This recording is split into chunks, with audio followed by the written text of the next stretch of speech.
Vous êtes une femme, vous souhaitez donner du sens à votre sexualité de couple, en faire un lieu de partage, de joie et de ressources. Je m'appelle Hélène Dumont, je suis conseillère conjugale et familiale, sexothérapeute et auteure du livre Terre éclose, la sexualité au féminin, aux éditions de l'Emmanuel. Dans la 3e saison de Sexo, je continue à vous ouvrir les portes de mon cabinet pour vous partager les questions qui me sont le plus posées et les points de repère que j'offre en réponse, afin que chacune puisse y puiser quelques pistes de réflexion sans pression.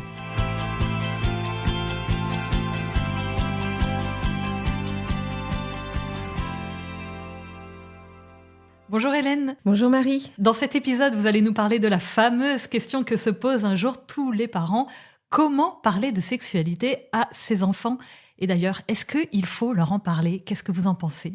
Pour moi, oui, il faut en parler avec eux.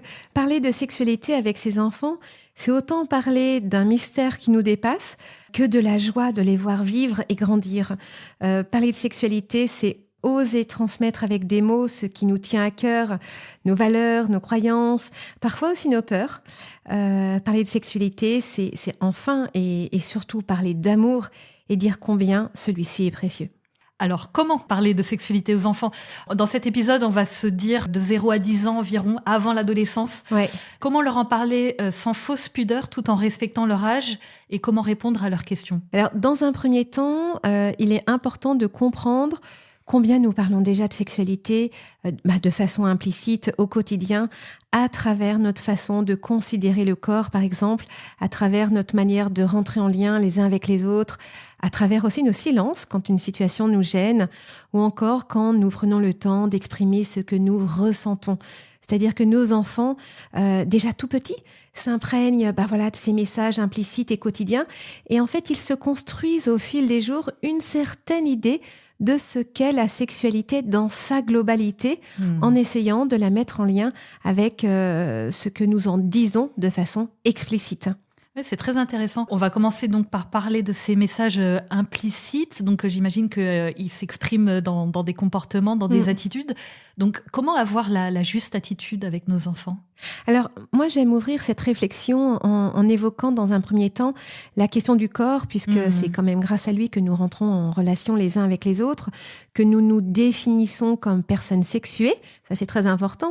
Oui. Et in fine, c'est quand même bien grâce à lui que nous faisons l'amour et que nous ressentons du plaisir et que nous transmettons la vie. Donc, vraiment, le corps, c'est quelque chose de très important. La question du corps, elle est centrale. Parler du corps avec les enfants, c'est assez facile. Parce qu'en fait, il y a 1000 occasions de saisir cette opportunité. Et je pense, par exemple, au moment de la toilette, qui pour moi est un moment ordinaire pour évoquer le corps, mais aussi, l'intimité, la différence des sexes. Et c'est l'occasion, au passage, de tisser du lien avec son enfant. Alors, que dire aux enfants à ce moment-là concrètement et comment se comporter ? Le moment de la toilette permet aux parents de toucher le corps de l'enfant.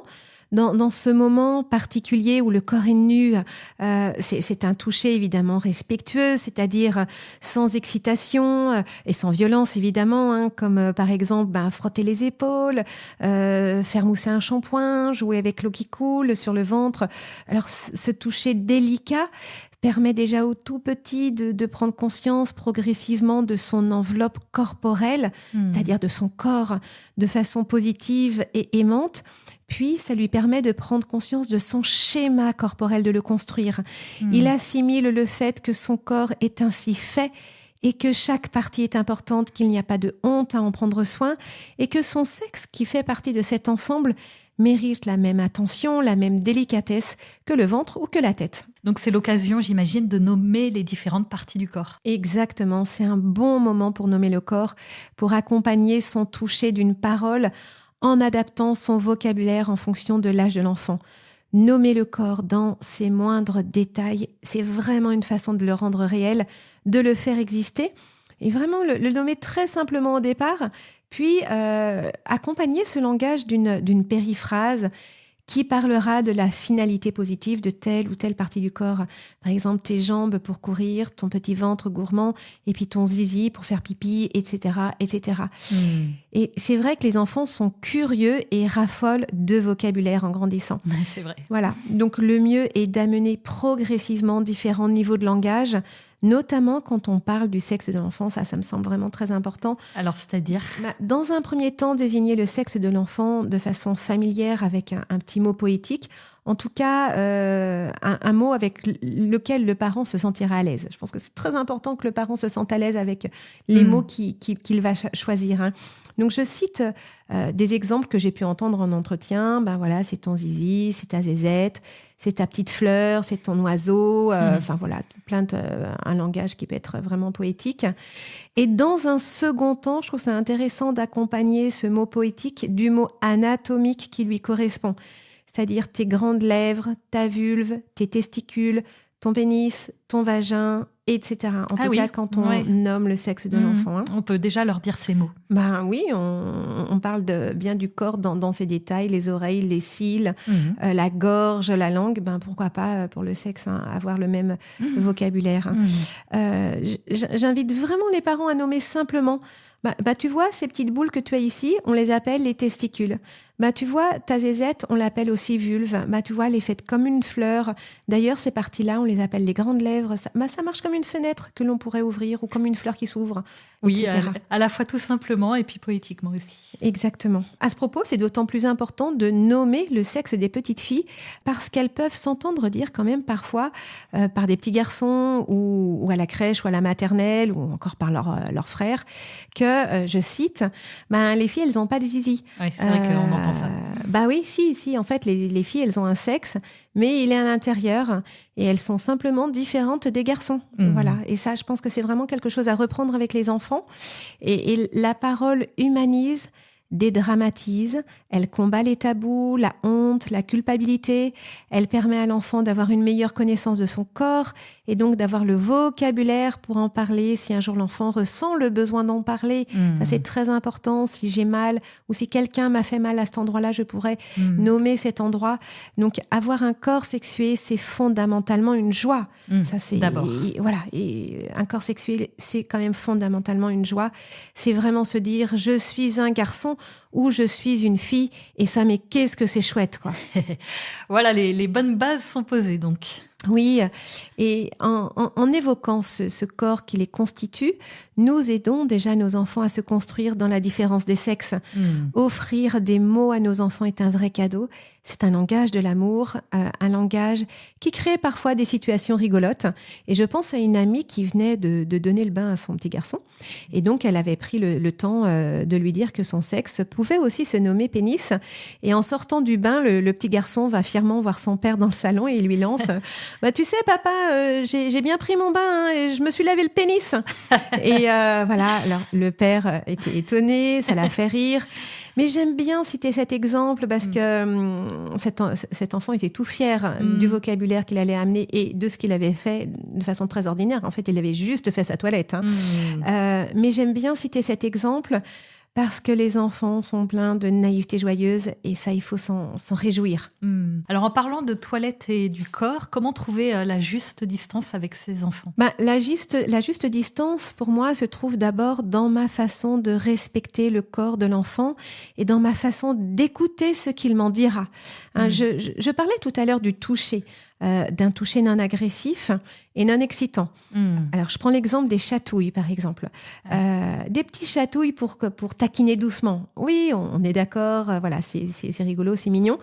Mais des chatouilles qui n'en finiraient plus, c'est non seulement irrespectueux, mais c'est aussi intrusif et agressif. Et là, je pèse mes mots. Et quand l'enfant dit « arrête », il faut arrêter. Ouais. Voilà, c'est un exemple. Hein. C'est-à-dire qu'il faut entendre son désir de limite et c'est ainsi qu'on pourra le respecter. Et on peut décliner cet exemple à d'autres situations. Et c'est aussi une façon de l'éveiller au consentement. Et donc, finalement, quand on respecte la parole de l'enfant, déjà, on parle de sexualité.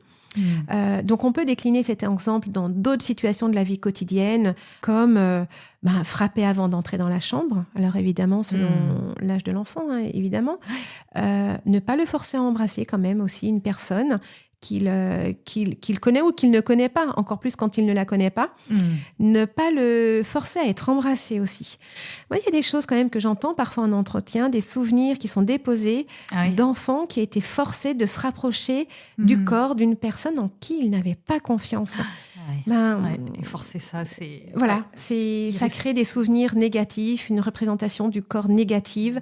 Et puis, ce n'est pas un éveil au consentement. En tout cas, il n'y a pas de respect des limites et du non, de la parole de l'enfant. Je pense aussi au fait d'annoncer les gestes que l'on va poser sur l'enfant.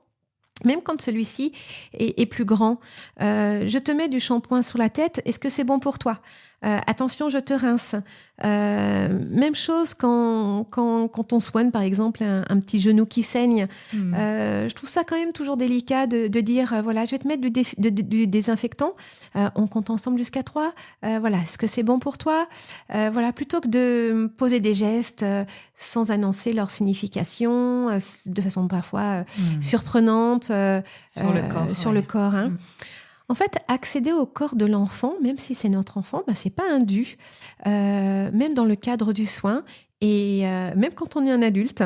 Et la question de la limite et de la juste distance font partie intégrante de la dimension relationnelle de la sexualité. C'est hyper intéressant. Est-ce que vous avez d'autres exemples pour faire comprendre à notre enfant que ses limites sont bonnes pour lui, mais aussi pour les autres ? En fait, la vie familiale regorge d'exemples. Hein. Reprenons l'exemple de la toilette. Le parent pourra encourager son enfant à se laver seul en supervisant un peu. Puis, dans un second temps, sortir de la salle de bain tout en laissant la porte ouverte. C'est une façon de l'aider à prendre conscience de son intimité, de lui dire que celle-ci est possible, qu'il a le droit de se retrouver seul avec lui-même. Et vers ces temps, l'enfant peut spontanément d'ailleurs demander, même parfois un peu avant, à être seul dans la salle de bain, sans ses frères et sœurs. Il peut même demander de fermer la porte s'il le souhaite. En tout cas, son besoin d'intimité et de pudeur est à respecter. Ça peut être même le besoin de lire tranquillement dans un petit coin. Voilà. Juste respecter tout ça. Accéder à son désir. Son désir d'intimité, d'être seul. Et dans cette perspective, il sera plus facile de faire comprendre à l'enfant que tout le monde ne peut pas le toucher et que lui aussi ne peut pas toucher tout le monde et que certains gestes sont interdits. C'est une façon de le sensibiliser évidemment aux abus en lui disant « Personne ne peut toucher ton corps sans ta permission et aucun adulte ne peut le faire » ou aucun adulte ne doit te demander de lui toucher son sexe. Il est essentiel de rappeler à l'enfant qu'il a le droit d'en parler aux adultes et que les adultes en qui il a confiance sont là pour ça. Alors là, vous parlez des enfants qui naturellement demandent cette part d'intimité, mais certains enfants ne sont pas très demandeurs d'intimité. Oui, alors ça c'est vrai, hein, on l'entend bien en entretien, il y a des enfants qui se baladent tout nus super longtemps. Oui, voilà. Ils sont très à l'aise avec leur corps. Très à l'aise. Très à l'aise, mais ça peut gêner les frères et sœurs. Ah oui. Ou ça peut gêner peut-être les voisins même, voilà. Ou même les parents. Hein. Donc c'est vrai que le parent peut l'éduquer à ça. Hein. Maintenant, tu es assez grand pour te laver seul. Il y a des parents qui sont gênés parfois à l'idée de laver leur enfant quand il grandit. C'est vrai que certains enfants ne sont pas très pudiques. Alors, c'est vrai que ça dépend un petit peu de la culture familiale et ça dépend aussi du caractère de chacun. Néanmoins, c'est un sujet que l'on peut aborder en famille. Voilà. Si je montre mon corps nu à mes parents ou à mes frères et sœurs, est-ce que ça les gêne ? Ça, c'est quand même une question à avoir et une question qu'on peut aborder avec son enfant. Ou inversement, ai-je vraiment envie de traverser la maison nue au regard de tous ? Non. Dans ces cas-là, tu prends tes dispositions en prenant ta serviette ou t'appelles ta maman ou t'appelles quelqu'un pour qu'on t'amène tes habits. Voilà, il y a quand même toute une éducation autour de ça, une prise de conscience, quoi. Oui, voilà, c'est ça. Donc, respecter l'intimité de l'enfant est une chose et inversement, l'enfant doit apprendre à respecter aussi l'intimité des autres et notamment de ses parents. Oui, j'entends que ce ne soit pas spontané chez l'enfant, mais c'est un apprentissage et plus il sera respecté dans ce qu'il est, plus il lui sera facile et cohérent. Je parle beaucoup de cohérence, d'appliquer les mêmes règles aux autres. La question de l'intimité et de la pudeur sont aussi des sujets de société. C'est-à-dire qu'il y a des codes, il y a des règles à respecter pour vivre ensemble. Et ça, l'enfant doit prendre conscience. L'enfant doit en prendre conscience doucement. Je pense par exemple aux enfants qui se touchent le sexe en famille ou dans des lieux publics, la piscine, etc. Être parent, c'est lui rappeler ces règles fondamentales. Tu vois, ici, c'est pas possible. Voilà.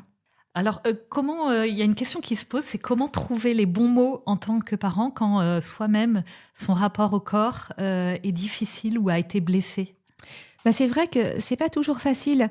Toutes ces questions nous invitent à revisiter notre histoire. Elles nous interrogent en tant qu'adultes dans notre propre rapport à la sexualité. C'est par exemple ce que nous pouvons travailler quand nous faisons en entretien une relecture de vie sexuelle, hein. Quoi qu'il arrive, parler de sexualité avec nos enfants nous oblige à cette relecture, même si on ne la fait pas forcément en entretien de sexothérapie, hein. Et ce travail, en tout cas thérapeutique, est souvent riche et libérateur, ou ce travail personnel est riche et libérateur. Et les personnes le disent bien, hein, évoquer la sexualité dans mon histoire me permet de parler du corps et de la sexualité de façon tellement plus apaisée et de façon plus décomplexée avec mon enfant.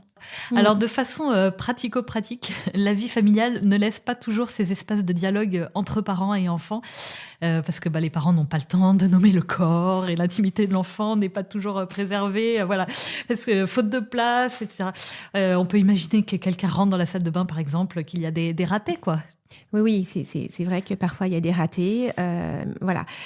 Si la vie quotidienne regorge de situations pour parler de sexualité, en fait, les parents n'ont pas toujours la disponibilité relationnelle et émotionnelle, ça c'est vrai. Mais en réalité, nos enfants n'ont pas besoin que nous évoquions tous ces sujets chaque jour. C'est-à-dire que inutile d'en faire des tartines.